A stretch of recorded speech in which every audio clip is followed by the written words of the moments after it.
Assalamualaikum warahmatullahi wabarakatuh. Bapak Ibu guru hebat yang sungguh saya banggakan. Ya, pada kesempatan ini saya akan membagikan aksi nyata saya terkait dengan materi Merdeka Belajar by Rifda Kabiran SPD.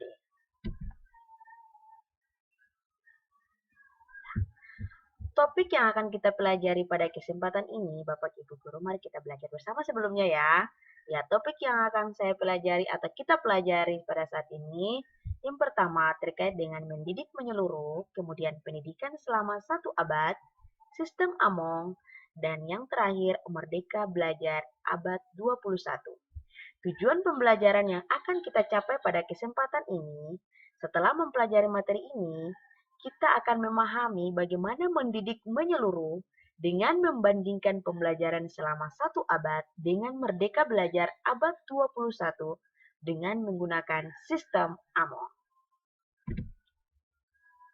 Ya, yang pertama, mendidik menyeluruh.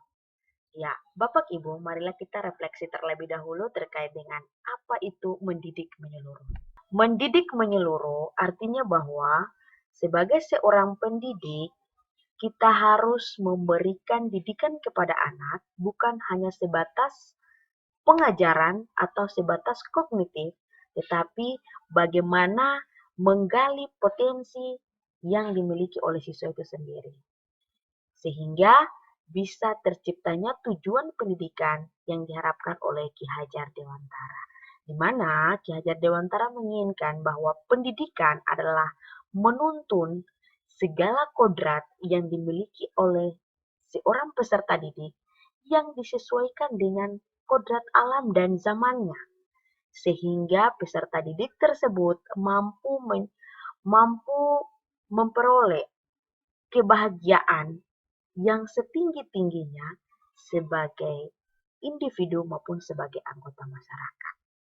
Jadi, ketika kita sebagai seorang guru mampu memberikan pendidikan yang menyeluruh, maka tujuan pendidikan yang diharapkan oleh Ki Hajar Dewantara itu dapat terpenuhi.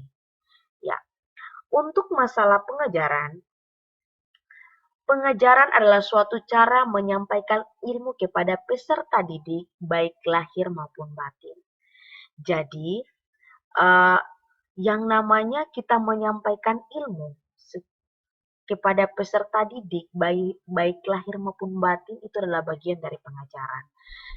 Sehingga dapat dikatakan bahwa pengajaran merupakan bagian dari pendidikan. Jadi, pengajaran, kita sebagai guru memberikan ilmu kepada peserta didik, baik lahir maupun batin, sementara pendidikan itu adalah konteksnya menyeluruh.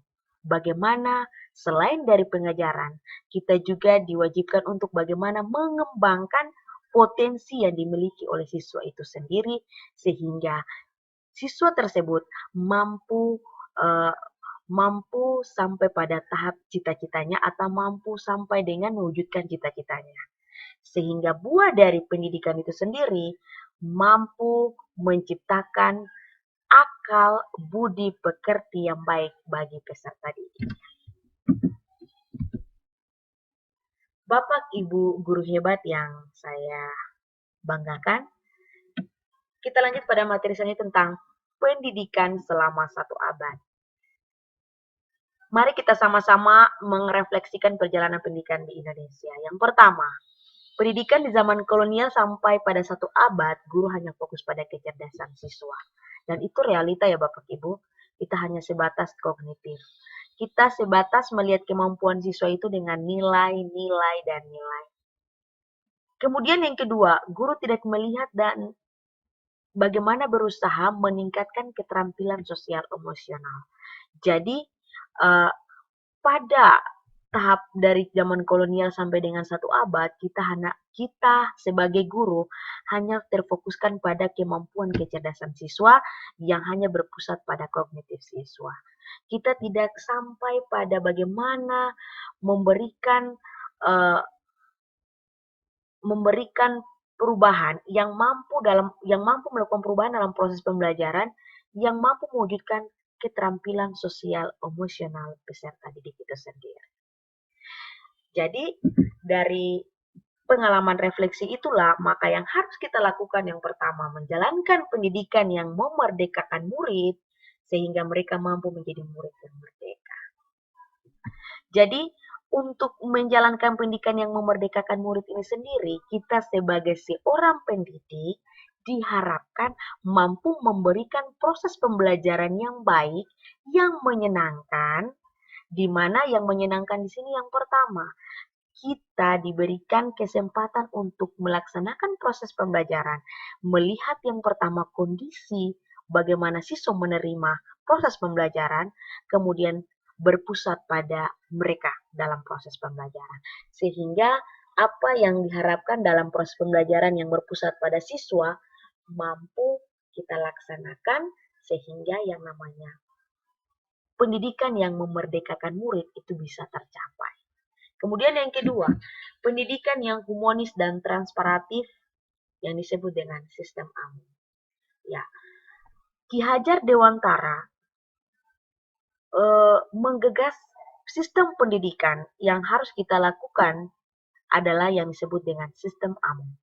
Di mana sistem AMU tersebut memiliki pendekatan yakni kodrat alam zaman, kemudian memerdekakan. Yang dimaksudkan dengan kodrat alam dan zaman itu sendiri di mana kita sebagai seorang guru dalam memberikan pendidikan kepada anak-anak atau peserta didik melihat dari kodrat alamnya dan zamannya. Tidak bisa kita samakan zamannya. Setiap tahun itu yang namanya zaman itu selalu berubah. Sehingga pendekatan dalam proses pembelajaran harus kita melihat pada alam dan zamannya itu sendiri. Kemudian memerdekakan. Memerdekakan di sini adalah kita memberikan kesempatan yang seluas-luasnya kepada peserta didik dalam proses pembelajaran, kemudian kita memberikan kesempatan untuk bagaimana siswa tersebut mengeluarkan atau mengembangkan potensinya sehingga dia mampu memberikan yang terbaik dan mampu menciptakan suasana yang menyenangkan dalam lingkungan sekolah itu sendiri. Ya, ya, kita akan menggali lebih dalam tentang sistem AMO Bapak Ibu. Jadi, kata AMO itu berasal dari bahasa Jawa yang kata dasarnya ya, ngomong, artinya merawat dengan sepenuh hati dengan kelembutan. Sementara among artinya memberikan contoh baik dan penuh kepada murid agar murid bisa tumbuh dengan kondisi merdeka. Jadi untuk sistem among ini sendiri dalam dunia pendidikan yang diharapkan oleh Ki Hajar Dewantara bahwa ketika kita menerapkan sistem among, maka kita memberikan perhatian penuh kepada murid dalam proses menuntun siswa itu sendiri sehingga terciptanya pendidikan yang diharapkan oleh Ki Hajar Dewantara itu sendiri. Ya, sehingga dikatakan bahwa sistem AMOM bukan sekedar metode membimbing dan mendampingi murid belajar, tetapi lebih dari itu. Jadi, kita harus sepenuh hati. Kita harus sepenuh hati melaksanakan yang namanya pendidikan itu sendiri dengan menggunakan sistem AMOM. Kita diharapkan mampu memberikan pelayanan yang terbaik kepada peserta didik kita. Maka seorang guru harus mampu memahami metode AMOM sebelum mempraktekannya. Sehingga dapat kita katakan bahwa sebelum kita memahami sistem AMOM, maka terlebih dahulu kita harus mengetahui bagaimana pelaksanaannya. Di mana sistem AMOM terdiri dari 3 bentuk, di mana ada Inarso Suntolodo, ada Ingmarso Mangunkarso, dan Tuturi Handayani. Di mana sebagai seorang guru, kita diharapkan memberikan teladan kepada anak-anak kita. Kemudian, kita juga harus membangkitkan semangat anak-anak dan memberikan dorongan dari setiap proses pembelajaran. Sehingga anak-anak tersebut tidak merasa dia sendiri, tetapi ada yang menuntun sampai pada tahap dia mencapai cita-citanya. Esensi dari semua bentuk pembelajaran dengan sistem AMOM adalah untuk memerdekakan murid. Maksud memerdekakan murid ini sendiri artinya bahwa uh, kita memberikan kesempatan yang seluas-luasnya kepada peserta didik dalam proses pembelajaran, sehingga selain kita memberikan pengajaran, kita juga membimbing siswa tersebut sehingga dia mampu mengembangkan potensinya. Sehingga apa yang dikatakan oleh Ki Hajar Dewantara bahwa proses pembelajaran yang diinginkan adalah seorang guru adalah mitra dalam pembelajaran. Ya. Merdeka Belajar Abad 21. Bapak Ibu guru hebat yang saya hormati, kita sudah belajar panjang tentang proses pendidikan, di mana kita tahu pembelajaran sebelumnya seperti apa dan kita berada pada saat ini pada abad 21. Banyak hal yang harus kita lakukan perubahan. Yang pertama, memahami prinsip pembelajaran yang berpihak pada murid. Maka pada poin yang pertama ini, banyak hal yang harus kita lakukan oleh seorang guru. Bagaimana melakukan inovasi dalam proses pembelajaran yang sesuai dengan zamannya. Kita tidak bisa lagi dikatakan sebagai seorang guru yang statis, tetapi kita harus menjadi seorang guru yang dinamis, yang selalu berubah sesuai dengan kodrat zaman yang ada.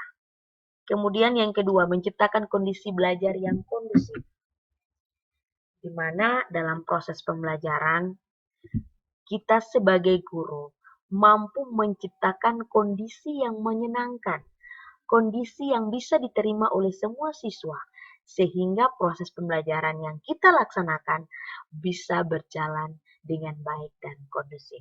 Kemudian yang ketiga, menciptakan pembelajaran yang memunculkan kesadaran sosial yang disebut dengan KSE, kompetensi sosial emosional. Di mana kita dalam proses pembelajaran sebagai seorang guru, kita diharapkan menggali atau memunculkan kesadaran sosial emosional sehingga mampu menciptakan kerjasama atau gotong royong dalam proses pembelajaran. Kemudian yang terakhir,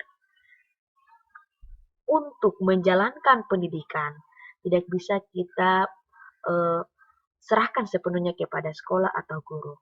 Tetapi ada kerjasama yang baik antara keluarga, sekolah, dan masyarakat.